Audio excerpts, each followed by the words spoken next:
All right, what's up, everybody? What up? What up? Bob Phillips is going to be joining us in 1 second. He was having some technical difficulties. We have the one and only Mick Manhattan with us today. Mickey. How are What's you? up? How you doing, everybody? We're doing good, but Going on, Mick? before you get too excited, we got you to sing There he is. sing the old There he is. He's theme in. song there, buddy. I do. All right. Are we ready? Yeah, go for it. Oh, I made God. him just. All right, hold on. Here's the story of some lonely fellows who spend way too much time watching the TV. All of them have jobs and friends. Well, not really. Just between you and me. All right, Sal. And then one day they went live on all the. Is that? They made a live show out of their hobby. Every TV watcher's TV watching dream. There's Jeff and Ron and Sal and Bob and Marcy. Sometimes they all call us crossing the streams. Bob. And then one day they went live on all the platforms. You could hear the people laugh and shout and scream. Still can't find another word that rhymes with platform, but man, we crossed the stream. Hey, Everyone, we cross the stream. cross the we stream. cross the streams. We cross the You stream. cross the We stream. cross the That's streams. the way we do it. Here we cross the streams. All right. Welcome to the show. Oh, we are. So, welcome everybody. Jerry, what's up? Lee, what's up? Lee Guys- in the house. Guys, Lee, this good is- to see you, sweetie. Gary in the house. Hey, Dirk. guys, you know what? This is episode 123. Wow. 123. Whoops, we're not discussing AJ. that yet. What's up, buddy? We're 123. We're live on Twitch as always. That's too many if you're, episodes. If you're the 0.5 viewer on Twitch that watches us every week, that causes the round up to 1. Thank you very much from all of us here. We Twitch. Twitch. Hey, welcome- congratulations to you, sir, on Classic Conversations reaching #1 Wow. That's on big Apple time. Podcasts. Very good job, man. Jeff is Yeah. very humble about that today, but I think he needs Wow. to toot his own horn. As and it's on the chart on Apple TV, Apple Podcast, TV film, or film interview category under TV film. which Very is great. nice. I'm in the Well-deserved, top well-deserved. 30 on TV film, which is nice as Yeah. well. So that's cool. I Very wish cool. on the app it reflected what they show in Chartable, but whatever. Yeah. Take what you can get, boys. Hell yeah, man. Take it. That's great. So Yeah. anyway, so that's cool. Thank you. Well, anyway, welcome everybody to Crossing the Streams, episode 123. Can you believe it? 120. We have over 120 hours of streaming suggestions on our YouTube channel. Too many hours. I think we're streaming now live on Mixed channel. I don't know. It's Yep. StreamYard Yep. is rocking. So this is Crossing the Streams is where we answer the universal question: what should I binge next? I just watched something, and now I got to watch something else. We've come to the right place. Between the four of us here, just tonight alone, 10,000 years of watching experience. So it's exciting, and well, top My of the- Lanta. while doing well in the Apple podcast, My we are land. we are #1 in Honduras as well. Yeah. All right. Thank Honduras. you. Oh, what's this? Like the World Cup. Deadpool. Hey, what's up? Oh, Mick has one of his friends. Lee was rolling in there for a minute. I Lee's didn't bringing get... in. Mick's bringing in huge numbers for us. Thank you. All right. Thanks for your So business. a couple kind of things, real quick. Pee Wee Herman Yeah. yeah, Rubens. man. Real sad. Passed away. That was like he didn't tell anyone he was sick. Like it seems like even his good friends. And I've been seeing all these videos that he makes of the people that he was friends with. Like I think one was for I can't remember, but it was like this happy birthday video that he made. Yeah. Like he was Yeah, it was I just saw so that cool. one. And Yeah. I love it. Like on TikTok, you can't go anywhere without every other thing being a Paul Rubens. Yeah. Yeah. It's true. You know, He's it's good, man. You know, I just learned yesterday watching it though. He was best friends with what's his name from Sofia Vergara's husband, Joe Manganiello. Yeah. Was like best friend as best Wow. man at his wedding and such. Like they were close. Oh, I didn't know that. And I've been reading stories that are surfacing now about fans saying they had these really gracious encounters with him, like after a show or something, and they would talk to him about some problem. He'd say, call me. He would give them Wow. his phone number, and they would be like kind of sheepish. He'd be like, all right, a couple weeks, by the way, I'll call him. He goes, I remember you. I gave you my number. Come on over. We'll have a sandwich. Jeez. That's I was awesome. watching him on the fifth Young Comedian special. He did Pee Wee as a stand-up comedian. Yeah. And then there was a funny clip going around of him like on the wrestling, and like in like a whole, how they used to do those big like skits. So it's like he was in the mouthing off with one of the other wrestlers who I didn't know who it was. And then I sent you guys the one where he did like that 5-minute joke. Yeah. Yeah. About his face rings a bell. Yeah, I love that one. So funny.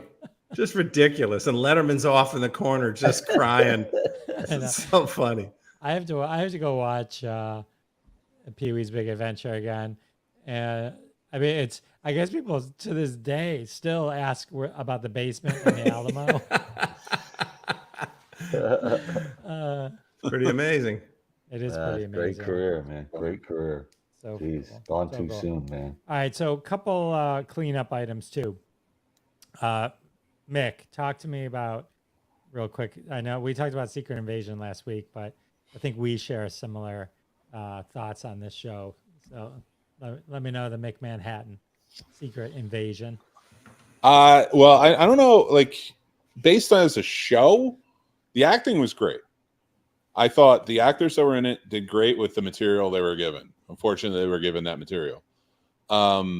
It's just, this is Marvel. The MCU has set up,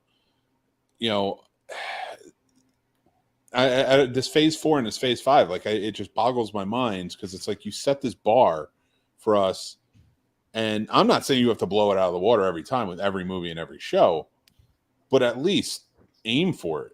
It seems like now it's just like, whatever, we're just going to be putting stuff out, and it just is not good, and sometimes it seems unfinished.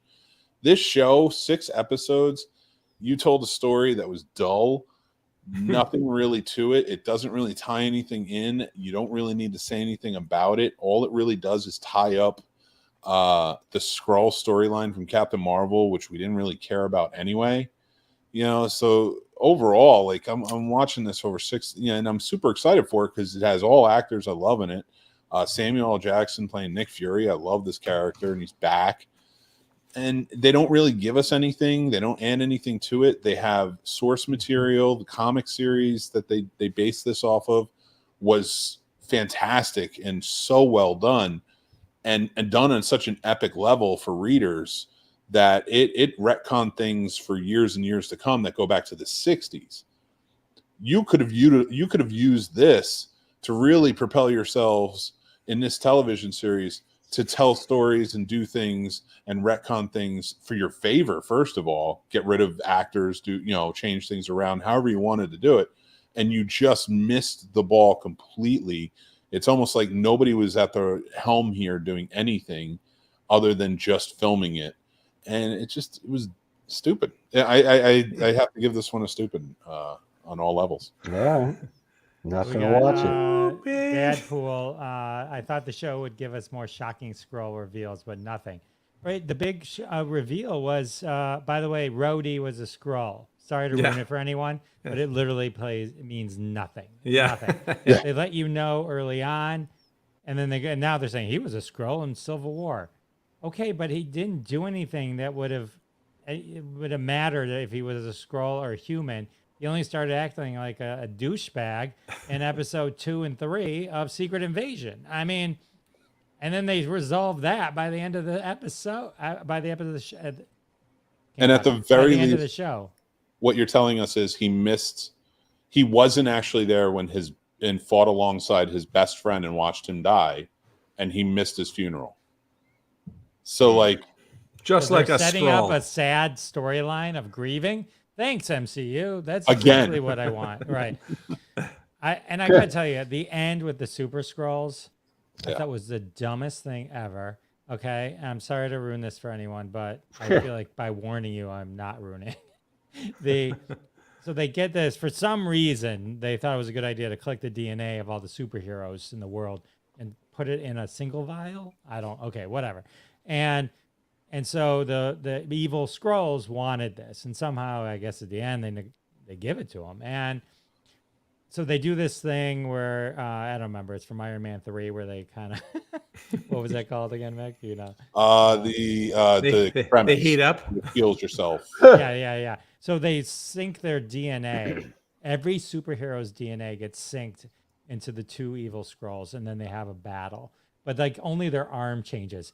Like all of a sudden, somehow DNA works where it just literally transforms a part of you into that person, right? I mean, it's like nobody. It didn't even make sense. And like this is the part that killed me, Mick, is the way that she ends up killing the guy is becoming Mantis and putting him to sleep. Now, okay, first of all, if I get injected with 500 superheroes, I don't know how to control 500 superheroes within 5 seconds. One, it would probably explode your body. I mean, it doesn't even make sense. But forget that for a second. She calls on Mantis and knows how to use Mantis's power. Correct me if you don't agree with this, Mick. No one in the MCU, except us, the people who've seen the Guardians movies and the 5 Guardians, know who the hell a Mantis is, let alone her power, right? Yeah. They wouldn't have known who she is, right? Nope. No.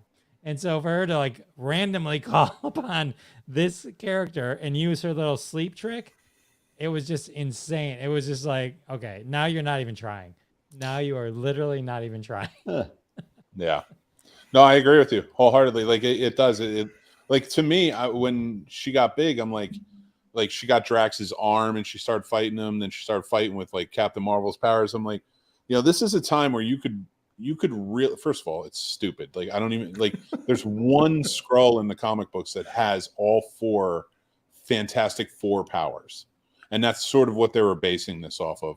And the only reason they did that is because that was the only one they could figure out at first to add the power, whatever. I'm not even going to get into all that because that's comic lore. But for this, like, yeah, we didn't need that. We didn't. Yeah, first of all, there's 2 because she uses Drax's like arm to punch him at one point. It's like, so that's 2 Guardians we get at one point. He uses Groot's arm in one episode, so that's 3 Guardians we get in this whole array of 500 superheroes. So like, what do we like?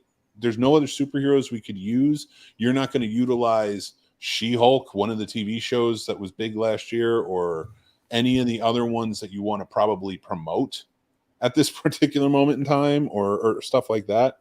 I don't know. It's just so stupid. Yeah. I did not see any of that show, and I've seen precious little of the Marvel TV shows, although I did like Loki. That was fun to watch. But I have to say, whatever they're putting out, it's got to be better than the DC crap. I mean, somebody did The Flash. I wasn't here for that show, but my Lord. They can't get anything right. I like The Flash. Well, I liked the Michael Keaton parts, right? And I liked, I love that big reveal of all the Supermans. That was cool, but I don't know. DC just can't figure it out. It seems like they just do the same thing over and over. As my True, wrong, I don't Jerry. watch these shows, a lot of these movies, but it seems like it's repetitive. It's like they had a thing. It's just like anything. Once they start making too much money, then They want to, yeah. it all goes to shit. And they had they had the greatest thing going. So Nick Fury's awesome. They killed 2 great characters in Secret Invasion for a waste of they killed 2. Maria Hill and Talos, and for no reason. Maria Hill was like, you could tell it was like, oh, we better do something in our first episode to get people talking, and then like it just out of nowhere for no reason. And honestly, I don't even think it compelled him to do anything. I mean, it was just like all it did was make it so that they had something to hold over Nick Fury's head, but he didn't give a shit. It was horrible. I mean, it was just not a good end for that character, who was a great kind of character just along the whole ride. And I think the only thing we really learned here is Nick Fury was a shit husband. I mean, basically, they just went out of his way to make him Yeah. Anywho, all right. Such He a had shit a husband. wandering eye. No, that's not, oh, Come Such a on. shit husband. Hi, Such Tina a shit Marie. husband. He left, and she joined a terrorist group. Yeah. Hello. Like that's As what one she does. found better. But like Mick said, there is some good acting in it, though. All right. And then, yeah, okay. Speaking of Michael Keaton, Batman, Pee Wee Herman was the Penguin's dad in Batman Returns. So, Oh, that's Wow. right. Yeah. Wow. And Gotham he was too. oh, really? My favorite Pee Wee role, other than Pee Wee, was I can't remember his name. This is almost 25 years ago. He played the Mystery Men, which is Oh, one of my yeah. all-time favorite movies. He just farts. That's his superpower. I love that movie. I love it. I do. I love that movie. Like Ben Stiller's was just Yes. got really mad or Mr. something. Fury. Yeah. Any movie that can make Janine Garofalo likable is a good movie, because that was the last time anybody wanted to watch her. Yeah. It was a good movie. I don't It think was. I don't think people remember it being a good movie, or I don't think they enjoyed it. But I thought it was good. I loved it. I loved it. I Yeah, remember all the watching it time. a lot. Okay, cool. Let's jump into some stuff. So last week we talked about the Barbie movie. Oh, which yeah. I liked a lot. Yeah, We I talked heard about Flash Still that. haven't seen it. I haven't and seen Secret it. Invasion. Do you like women, Sal? Yes. I Okay, do. then you're gonna like the Barbie movie. Okay. That's All pretty I'll much check it. it out. I'll If you're a check it man out. who man. doesn't like women or empowerment, It then you looks like won't something it. all the kids are seeing it, so I'll It's see not a it. kids movie. It's not a Well, kids I'm movie. just saying I know. the I'm just saying. adults. Today we're going to talk about Missing, the Lucie Blackman case, the Golden Boy, the Beanie Bubble, and the Bear. All right, let's kick things off with the Golden Boy. Oh, okay. So Oscar De La Hoya, I think I saw this one, man. one of my favorite fighters of all time. It's a 2-part HBO documentary. Really well done in terms of the production values and the scripting and all that. Mark Wahlberg I think he was executive producer on this. So it's got a lot of money. It's got a lot of panache. Oscar De La Hoya's life. He is one of the top. I'm going to say he's one of the top 20 boxers of all time. He's not a top 10, but he's a top 20. And all the thousands of boxers over the years, that's a pretty good thing to say about a guy. But if you remember him in his fighting days, he's 50 now. And he still is a good-looking guy, but he was just like this ridiculously good-looking young fighter who won the gold medal in Barcelona in, I think it was 92. And the women just would literally throw themselves at him. There's a point in this documentary where his friend is recounting that there was a stretch of time that Oscar figured he had bedded 500 women over a 2-year span. And it's not at all just three shy of Sal's number. So the story of Oscar is basically this, and why I watched this. There was a couple of disappointments in this, and I'll get to that in a second. But the reason, what I was looking for was they didn't deliver what was promised. What they promised was a tell-all, down to brass tacks, tell the real story. And as documentaries go, if the person's still living, you generally expect to end on a positive note, that they've conquered whatever demons they had, or whatever horrible upbringing they had. No, he didn't have a horrible upbringing. He was born in East LA to 2 Mexican parents, and so he had his a foot in both worlds when he became a fighter. And his legend began when he was 19 and won the gold medal in Barcelona. And he said that he won that medal for his mother. He said that before she died, he promised her he was going to win this gold medal. And it turns out, this is something you find out pretty early on, that was all a lie. He never, he was not close to his mother. She savagely beat him was abusive as hell to him and not to his other siblings for some reason. And, he's like a lot of people that have that happen to him. He loved her because she was his mother, but he hated her. I mean, he never made that promise. It was a good story that the press ran with it, and it catapulted him into, good guy champ status for years. And he lived with that lie, and he kept propagating that. And through about a 10-year stretch, he just laid waste to the lightweight, junior welterweight division. Just was just so far and away the best fighter of his era that he and at the same time he was drinking and partying all the time, because like Roberto Duran and a lot of people from that background, they didn't have a lot growing up. So all of a sudden the money's rolling in, and there was nothing that he couldn't buy. Literally nothing. I mean, the guy's making $20 million a fight back in the 90s, right? That's crazy. Wow. So he had this life. And I found out some things about him that kind of bummed me out, because I wanted to believe that he was at least part of the guy that he portrayed, in his boxing days, that he wanted to be a role model, and he wanted to be this guy for kids in the barrio and that. And I had 3 different kids that they show in the documentary. I don't know, there might be more, by 3 different women, all of whom he cheated on. Like dozens and dozens of times over the years, and never paid any attention to the kids that he had.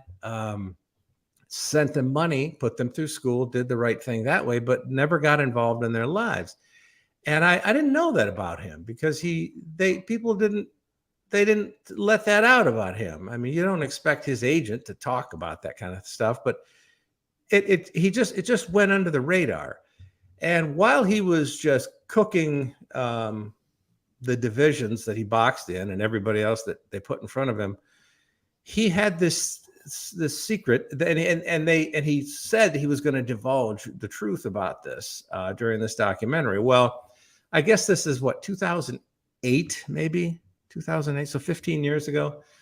At the height of his fame and at the height of his earning power, he's got private jets. He's just, he's all over the world, houses in Puerto Rico, on the beach. And he leaves his wife in LA and his kid there, and just, goes crazy in New York for a weekend, and wakes up one morning to the news that there are pictures of him in drag all over the world.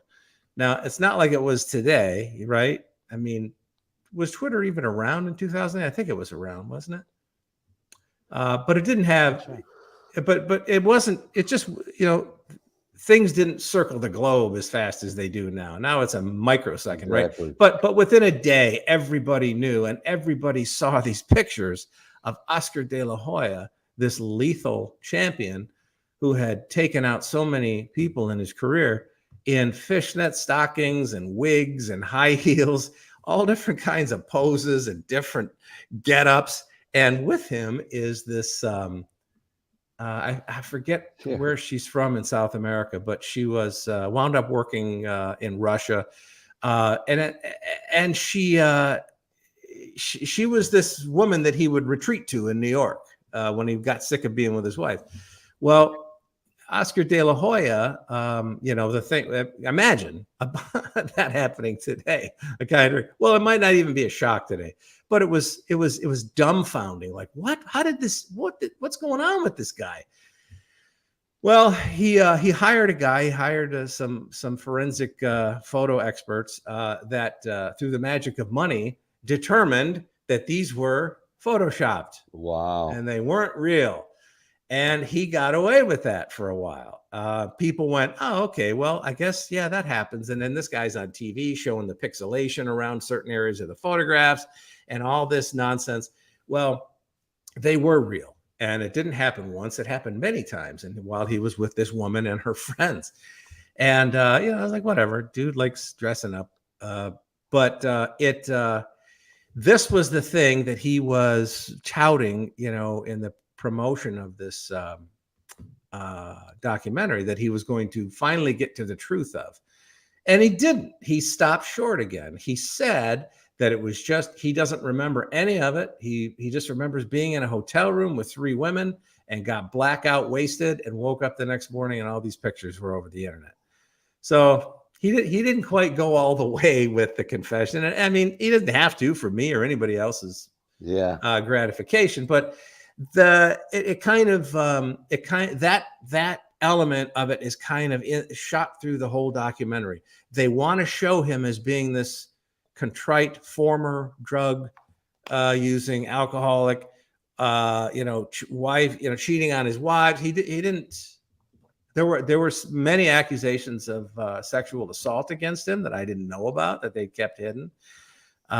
Simpler times, but they I hoped that the end was going to be him saying, okay, but that's behind me now, and I'm going to get this together. Well, not so. Still drinking, still being an ass, and his kids are ambivalent about him. They try to have relationships with him. So it was in that you found out the real truth, right? But the way they had it set up, it was a little disappointing. So there you go. Wow. Well, that's not the one I saw though, Bob. So I apologize. I said that earlier, but I didn't see that one. So okay, that's brand new. I think it's like a week old. Oh, okay. I was. It's worth a watch. He saw the Golden Showers, and it's a whole different movie. It's a whole different movie. What is it? He was watching the Trump tape. Talking about the P tape. All right, folks. Thank you, Bob. You're welcome. Good job, Bob. Is really. Hope I didn't bore you with that. I do tend to go on. I'll check it out. Be fascinated by your boxing deep dives, to be clear. All right. All right. Up next, Mick Manhattan is here to talk about The Bear, which just finished season 2, or at least to me it did. I'm excited because I just watched this as well, and I gotta see this. Let's do it. Listen, The Bear. The Bear season 2. Nick says, you know what? Actually, going into this second season, because that first season was wonderfully done. It's a great series. It's one of the best series on TV. I think everybody should watch this show. I heard it's awesome. It handles working in a kitchen perfectly from every aspect. And it just, that first season, just every character you care about. And there's growth throughout the entire thing. Now, I talked about that. You should go back and watch that episode of Crossing the Streams when I talked about season 1, because I'm here to talk about season 2. And season 2, to me, amped it up, and it got way better. So, like, where we saw season 1 leave off, they found money that Carmi's brother, who owns the Beef, the restaurant they work in, it's like a old sandwich shop that their family has had for years. He found a bunch of money they were hiding. There was kind of, Carmi inherited this the sandwich shop after his brother committed suicide, and he's just been trying to keep it above water, make it a reputable place, and kind of keep going with it. So when they get that when he gets that money that they were hiding, he decides, all right, I'm going to make this a real restaurant. Because he at one point was the best chef in the world, and he left to come do this, to take over his brother's restaurant. So in this second season, we pick up they are severely underfunded for what they need. And they go to his Uncle Jimmy, who is connected in some way, has a lot of money. And it seems very intimidating guy, says, I will go in and I'll partner with you. There's a lot of stakes to it. I will let you watch. I'm not going to spoil it with that. But he goes in with it, and he says, when can you get this open? He says, 3 months. Give us 3 months. We can get this open. So now it's a tight timeline. The whole season is about them trying from beginning to end to demolish the old restaurant, take everything down to the guts, and rebuild it up into this beautiful, what they want to be like a 5-star rated restaurant in the middle of Chicago. And it's so intense. The whole theme of the series is every second counts. We get everybody's back and then some. And for some reason not for some reason, but somehow they made every character even better in this season. They made them much more interesting. They amped them up. They shined a light on each character throughout every episode that you truly just gravitate towards wanting to watch the next episode and binge this all the way through, because it's just that good. You want to see what happens in the next one, because they're sending all of their chefs all over the world to different restaurants to learn.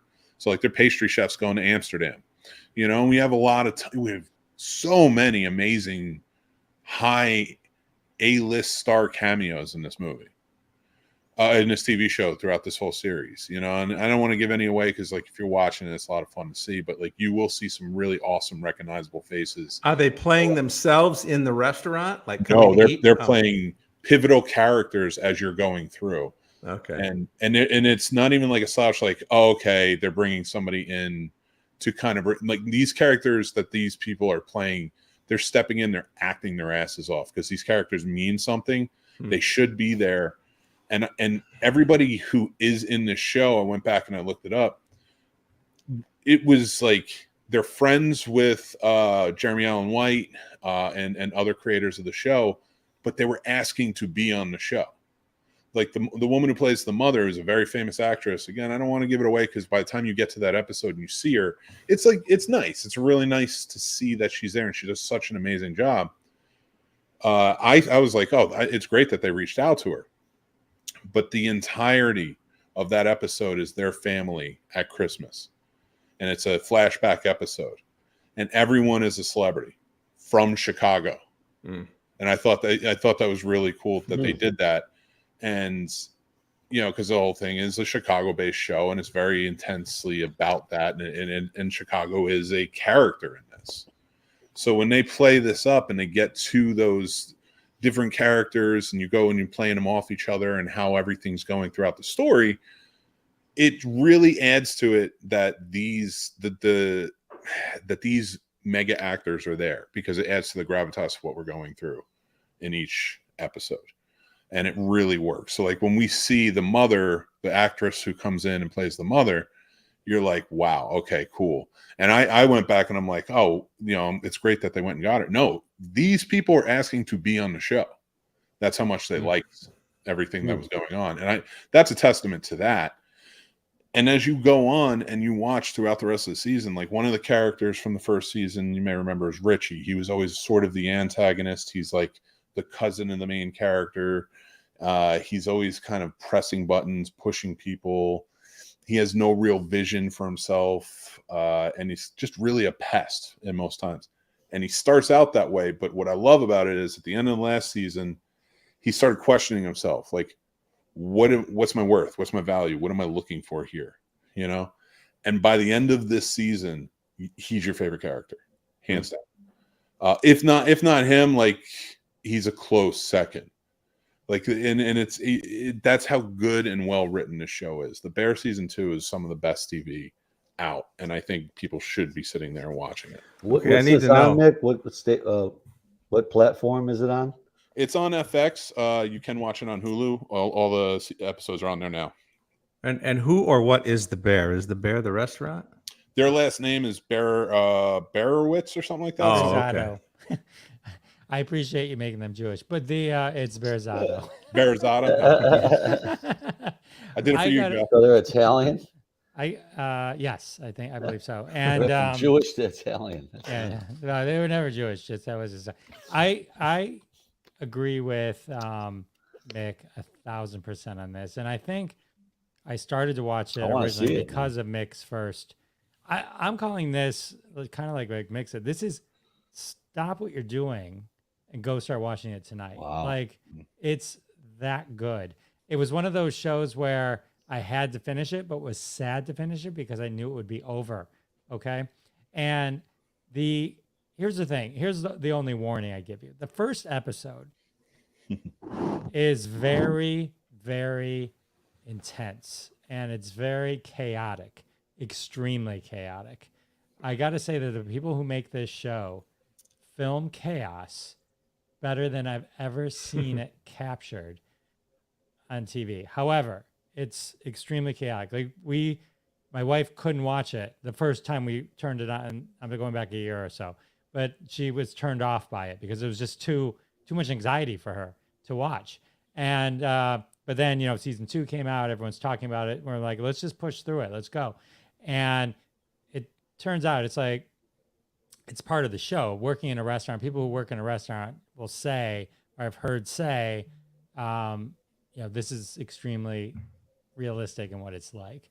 The Christmas episode, which Mick said is an extended episode, and again is another chaotic thing, but it's all family kind of drama, chaos, and one of the best shows on TV.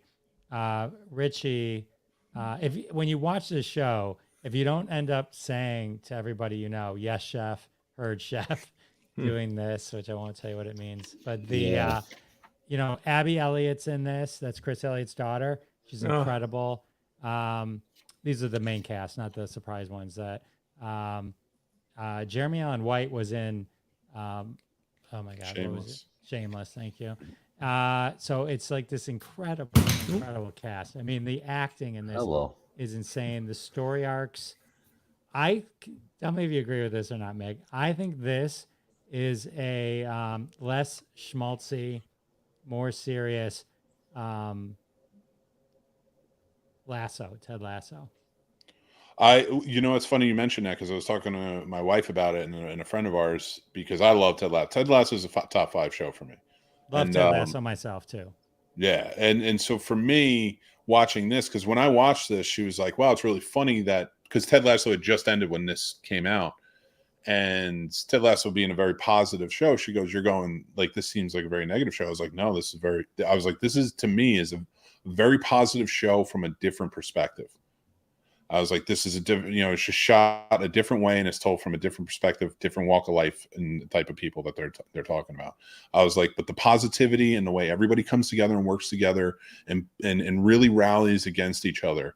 And to kind of talk to your point, like where you watch that first episode of season 1 and the utter chaos and even continuing through season 1 and throughout, that utter chaos that you see that really does make you feel uncomfortable. I love the way you put that. By the time you get to the end of season 2, and it is a chaotic episode as well, but to see how they maintain and see how professional they are and see how they've come from, you watch that progression all the way through. So by the time you get to that episode, you're like, yeah, no, they got this. You're good. Mm-hmm. You're not even that worried. You're nervous because you're nervous like you would be if you were working in a high pressure position. But you've watched them now through 20 episodes be able to do it and be able to pull themselves together and learn and figure this out. And I loved that they're able to pull it out and change throughout it. And it juxtaposes everything really well. And to what you're saying, Jeff, it is. I think this matches well with the Ted Lasso theme of rallying together, pulling together, positivity, and working it out. I love it. I got to say, by the end of season 2, and it was specifically tied to Richie's arc, I found myself looking at life differently. Like there's some episodes where you're like, what changes him will change the way you think as well. And I thought it was just so powerful. I want to watch the whole series again. Like it was that good. I can't wait. And I'm really hoping there's a season 3, but I thought it was so good. So yeah, everyone go see The Bear, or go watch The Bear. It's on Hulu. I'll watch it. It's 100% worth every second you put into it. Promise. Nice. All right. Thank you, Mick. Thanks, Mick. Oh, good job, Nick. All right. Let's talk about, let's bring down the room and talk about Ooh, Lucie. no, Where is she? She's missing. I'm How going to can be we upbeat relax about while it. Lucie Blackman's missing? Yeah, look, there's a lot going on right now in real life on this kind of stuff with the Gilgo Beach murders there that's going on. Yeah. And I think this is what spurred people to watch this because it was in the top 10 on Netflix. That's kind of how it came streaming across my, things to watch or whatever. And I saw that it was in the top. It was actually number 5 for the month. And it's actually 10 years old. This is... if you've seen Dateline, if you've seen all these, kind of these murder mystery shows out there. If you guys want me to, I'll do it in a Keith Morrison voice. If you want me to do this whole thing like Keith Ah. I'm Morrison. not against it. A Night in Tokyo. No. So anyway, but this particular case was very, very interesting. This documentary flew by for me because, like I said, I don't know, it just seemed like it really moved great. Sometimes these shows can kind of drag a little bit, and they just kind of give you so much information. You're like, all right, well, what's going on? This one seemed to flow pretty good. It was very, very well done. It's about this girl. Her name is Lucie Blackman. Her and her friend, 21 years old, they decide to go to they're from the UK, and they decide to go to Japan to spend a year there and work and just make money and kind of save up money and kind of just live life for a year in Tokyo. And they become hostesses, and here we might call them escorts, but I really don't even think we have what this is called there, because this is called hostesses. But what they do is they greet men at the establishment, and this particular establishment was called Casablanca, and you just drink with these men. You don't. There's no sex involved. There's no nothing. You're just there to accommodate them, accompany them throughout the whole night. Your job is to get them to drink. That's the bar actually pays you to be a hostess, so you're kind of getting drinks inside of them. You're drinking yourself a little bit. You're young. You're making money, and then there's also a time where they'll, if they want to ask you outside of the Casablanca and you oblige, then you can do that. And they were there only a month, and she went missing, and her it was kind of low key at first. It kind of made the news a little bit, but then it just kind of got thrown under the rug, and it was just like, okay, American girl missing, but nobody really, it just didn't make the news, didn't make national news.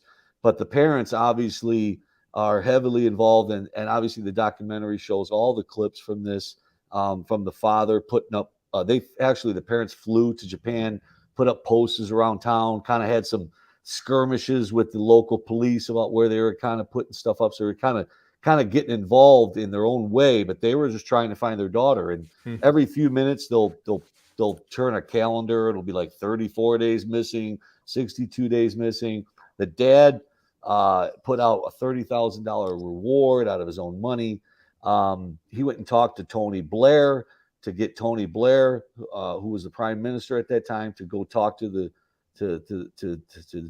Japanese officials, and that worked. That finally got detectives involved in Japan and stuff. So it's really, really cool. Really cool documentary about how all that was going down. And then they have this other girl that was found. She was an Australian model, and they kind of thought that the two killers might be the same, or not killers, but she's missing. But they've got a lead on somebody, and they kind of, through this model that they found, this Australian model who's very famous, who kind of actually reopened up the case of this missing girl, because now it's like at 90 days or 120 days. Anyway, they finally get to where this guy is he's a suspect, and they kind of know it's him, but they can't prove it. They have no bodies or nothing, but they kind of have a feeling that these two are tied. So anyway, they just, all this forensic stuff's going on, and they're just pulling over boxes. They're kind of trying to get this guy, and it's really good how they do all that, but they need the body. And now they're running out of time. They just can't put this guy, and they just need the body. So they start searching. He owns like 3 different apartment complexes or condos throughout this area. So they search in all those areas. They got to just find the body. That's the only way they're going to get him. And there was this little inlet, like a lake inlet, by one of his condos. And one of the searchers, and they show these guys searching all the time around, coming up with nothing. Finally, this guy goes out at like 8 o'clock in the morning. He goes, I don't know why. He goes, I saw this little cave. It's like a little inlet, almost like where the water and the land kind of coincide. And there's this little cave. And the guy goes, wow, it's weird. It's a little cave here, like seaweed come down. And a lot of the stuff from the shore washes up there. So you could have like a purses or just, whatever, anything and this guy sees a bathtub inside the freaking cave. He's like an old bathtub that was in there. He flips the bathtub. He sees these maggots, which tells him there might be a body at the bottom of this where this tub was. And obviously, that's where they found. Unfortunately, that's where they found Lucie Blackman. So they ended up tying him to 8 other women, but when they went to court, they never proved that he was the killer of Lucie Blackman. They just couldn't prove it. I know it sounds crazy, but he did get put away for life on the other charges, so he wasn't seeing the light of day on that. But the family never got closure on their case, even though they found Lucie. They never got closure on it. And to kind of back up, a lot of the Japanese detectives, they got to know these families and the mother and the father and stuff, and they actually became very, very close to the family. And actually, a couple of his Japanese detectives actually went to the UK and spent like a week with this family and where they grew up and where they lived and stuff. They just became friends. It's kind of really, and you never kind of really see that in this kind of story, this kind of thing. So that was really cool. And just a lot of the people go back to that cave, kind of where they found Lucie. And just one night they lit candles out there by the water as the sun was setting, and just kind of remembering Lucie and talking about her, the detectives, the family. It was just how this kind of case became, in a way, it just kind of formulated like this UK family and this kind of these Japanese kind of detectives into a friendship. And it was a really, really cool documentary. I highly recommend it. It's not very long. It's probably an hour and 20 minutes. I know there's a lot of this stuff out there, and but this one kind of ends unfortunate. Lucie was just a 21-year-old girl, man, just trying to find her way and go make money in Tokyo, a beautiful city, obviously, but she just ran into the wrong guy, man. But a very, very good documentary. I highly recommend. Sal, is this a dubbed? Because I think it was originally a Japanese documentary. There is some of the dubbing going on when they talk to the Japanese detectives and all of that. That's dubbed, and then obviously when the UK people are talking, it's not. So yeah, but there is a little bit of that. But it's very easy to follow, and but one of the better ones I've seen on this kind of stuff. How many tomato sauce jars? I give it. I'm going to give it 5 tomato sauce jars. I thought it was very, very well done. All right. 5 tomato sauce jars. Maybe we should do 5 bathtubs with a sprinkle of oregano on top. Wow.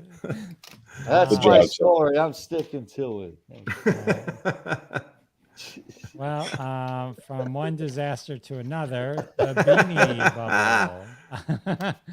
bubble. Whoops. Sorry about that.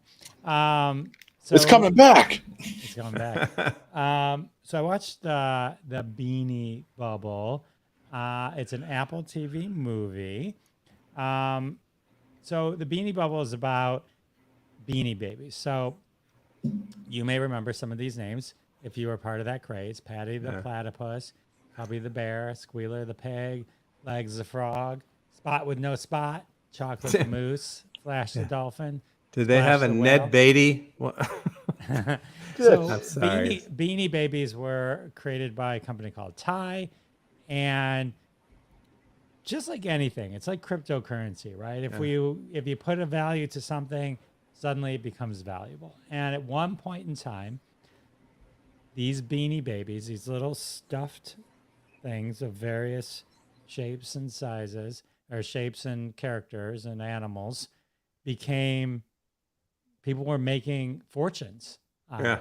And so, I mean, just to give you an idea, there was Patty the Platypus that I mentioned. There, at one point sold for $6,000. There was one, McDonald's International Bears in the box sold for $10,000. There was a crab that sold for $9,000. There's a famous Princess Diana bear that had people probably still, someone who has one of those in their basement or somewhere safe in a box, in like a little glass box. And people would buy little tag holders to protect the tie tag that would be on the bear, because you had to leave the tag on. and all that kind of stuff. There was a baddie that went for $125,000. I mean, this insane. Okay, so the Beanie Bubble, the movie that I watched, is on Apple TV. Now, the whole time I'm watching it, it's rare. It's about an hour and 50 minutes, so it's a movie. But the whole time I'm thinking to myself, maybe I would have rather just a documentary. There's enough interesting stuff.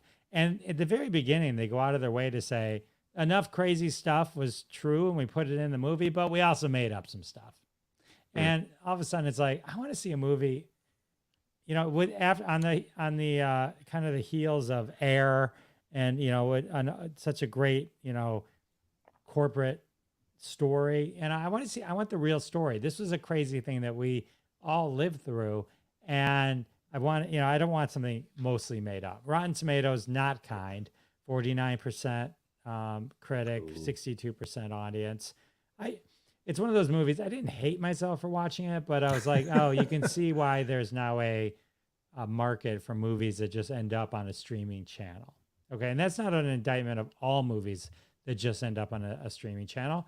There's plenty of really good ones, but this one was, if I'd paid to see it, I'd be a lot harsher right now if I had paid to see it. Okay, let's put it this way. This is based on a book, a book written in 2015 called The Great Beanie Baby Bubble. This movie stars, by the way, it's got a star power, Zach Galifianakis, Elizabeth Banks, Sarah Snook, who's Shiv from Succession, and so it tells the story of what's that noise? Not me. I don't know. It tells the story of. No, Someone playing. Nick, maybe are you playing something? Okay. not me, I don't know what's going on. What's happening? Okay. Anyway, so it tells the story of this guy Ty, who owns Ty, you know, the whole shebang, and the women that really were the ones behind a lot of the success.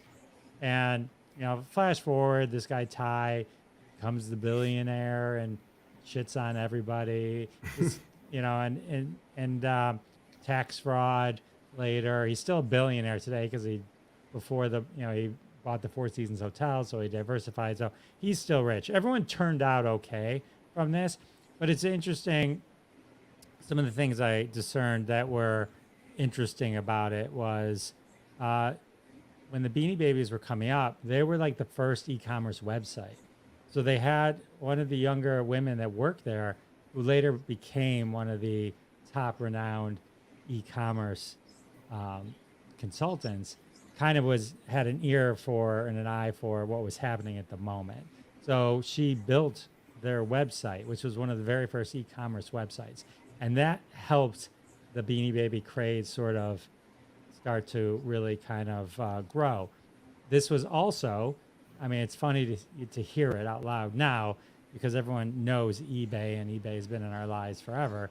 eBay was new at this time, and people started selling these Beanie Babies on eBay because Ty's strategy was they would create limited editions. I mean, they'd stop making it and they'd go on to something else. And so then those became very popular. And there was this one particular suburb, supposedly, that they started the whole kind of craze, and they created lists so people could collect them. And so that was just the whole craziness of it. And they used the eBay statistics to understand how the market was working. But it was all this young woman who was being paid nothing, at least according to the movie, and which I believe to be true. And it was just one of those things where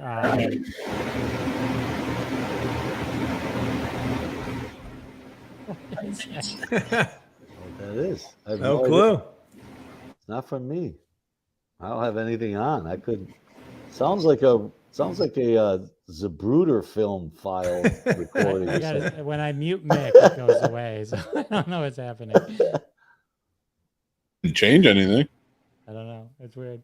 Anyway, so that's the movie. It's like I said, I didn't hate myself for watching it. If you watch it, you'll be like, okay. All right. Okay. So Zach Ty was an American company. I always thought it was Japanese. It's American, huh? Yeah, it's American. It was a Okay. guy. Wow. I don't want to say. I tried to just find some stats since I don't know what was real or not real. I will say that on Tubi there was a documentary I found called The Beanie Bubble, the exact same name, from last year, which is a documentary which I have not watched, but it seemed to focus a lot on the collectors and stuff like that. But what happened was ultimately, and we all know people with 5,000 Beanie Babies in their basement right now because that was their retirement. But people bought these up, and then the value went to zero. So it was exciting. I remember when we had kids, there was something similar called Webkins came around, and it was like and my wife and I would do that with these Webkins where we'd find out one would come, we'd go to a Hallmark and you could only buy two, and we'd send in the grandma and she'd buy two, and then someone else, and then we'd sell them on eBay, and we went on vacation with the money we made from that. But that was nothing compared to what people were doing with Beanie Babies. But it's just like anything. If people pay for things that they perceive value in, and the Beanie Baby thing was one of them. And I had a friend, this is 20 years ago when I was getting a divorce. He was getting a divorce at the same time. He lived out in Royal Oak. And as we would go up Tom's Oyster Bar, eat oysters, drink beer, right? So he goes, "Hey, come on back. I want to show you something. What I've been collecting." And this is 2000. Is that about the right? Is it late 90s, 2000, something like that? They were launched in 1993. Okay. So he had just gotten this apartment, beautiful apartment, walked in the door, and I'm not kidding you, there had to have been 1,000 of these lining the walls. Wow. shelves just I'm like, what, Larry, what is this? What have you done with your life? He's like, yeah, I think I went a little overboard. I said, you think? Holy shit, I can't believe, it shocks me this day to see what. And I know he offloaded a lot of that before they went to zero, but that was crazy to see a guy who was a really rational guy just lose his mind over Beanie Babies. Well, there was a time where people were, the way they kind of showed it in the Ty eventually became like a $1 billion company. And the aftermarket, which was people buying and selling on eBay, at first, at least in the movie, the way they show it is, they didn't like it. And then they were convinced, then the younger woman, again, who had the foresight of all this to understand what was really happening, was like, no, that's what's driving the market. Let that happen. It's fine. And then we do everything we're doing to help feed that market, and we'll make all our money. They can make their money. And so I think eventually what happened with Ty is like they kind of ruined it for themselves. Like they did some things where they just got maybe too greedy or something. And it's just like anything, when you have something and it just works, and then you're trying to make it work instead of just let it work. There's like Marvel, like we talked about. It's it collapses on itself. So that's it. Hey, good review. Thanks. Good job, boys. Nice. I got stuff to watch. 58 minutes Very of well prime done. review that went down Everyone here. go watch The Bear. That's mandatory. Stop Bear. I don't want anyone back on this show next week without having seen at least season 1. Okay. Can I make a recommendation? I'm going to do this next week, but it's Predestination. Okay. Ethan Hawke. The trippiest movie I've ever seen. Ever. Wow. Wait, can I guess? Yeah. Is it Predestination? That's what it is. Yeah, it is. I agree. It's time travel. Wow. Well, you gotta tune in next week. Yeah. All right. Okay, here. All right. And I'm going to watch The will Bear say too. this. Thank you to Marcy. I want to say thank you to Marcy. If that's Stifter's mom. Yeah. Marcy, thank you for recommending The Righteous Gemstones. I am completely caught up. It is an amazing show. Also one of the best shows on TV. So thank you for that recommendation. Did you just start watching it? I just started. Remember that week I was on and she talked about it. I started watching it. the next day, and I'm all caught up. Yeah, that show is crazy. Also, those characters are Okay. insane. And yeah, I think there's another season coming now too. So, Yeah, they just got renewed. all right, Mick, tell everyone about Scene Snobs and all your goodness, and let's say goodnight. Yeah, guys, go check out thescenesnobs.com. We are all over. We have great shows on YouTube. We also have great podcasts. The Scene Snobs podcast is our main flagship. Just really fun stuff. We have lots of cool stuff. Jeff is going to actually be on the show coming up in September. We can't wait to be on the show with him. We're doing a lot of guest co-hosts. So yeah, just go check us out and let us know what you think. Awesome. Thanks for hanging with us, Mick. Bob, say goodnight. Hey, come out to Mark Ridley's Comedy Castle August 16th to see the Gray Matter show. It's over 60 comedy. It's myself and Norm Stoltz and Connie Ettinger and Mike Bonner and Coco. And it's the 17th. Come to Genetti's and see the Sal and Bob show live. We have a great lineup, including Norm Stoltz and Norm is the best. Sean Shank. Yeah, he is. I call him the maestro. He's going to be there. I keep getting letters from my fans asking me when I'm going to be back. Yeah, we're going to have an Sal, all-star say show soon. I have to say get back. goodnight. Jeff's No one's been on twice. Everything Bob Okay. just said. August 17th at Genetti's. If you're out in Ann Arbor or in the area, I'll be at the Ann Arbor Comedy Showcase August 25th, 26th. Thanks for watching. Oh, that's my birthday. Maybe I'll come see you. Come on out, Jeff. Awesome. And I'm Jeff DeWaskin, Classic Conversations. Rank number 1 on Apple. Number 1 on Number Amazon. 1. Thanks, everybody. Bye. Peace. And that has been another episode of Crossing the Streams. Join us every Wednesday at 9:30 p.m. Eastern Time, live on Facebook and YouTube. Follow the Jeff DeWaskin Show on YouTube to be alerted every time we go live with your hosts, Jeff DeWaskin, Ron Lippett, Howard Rosner, Bob Phillips, Sal D'Amelio. We're all in the socials. Follow us, listen to our podcasts, Classic Conversations, and the Sal and Bob Show. Check them all out, and we'll see you next week and every week when we cross more streams right here. See you then.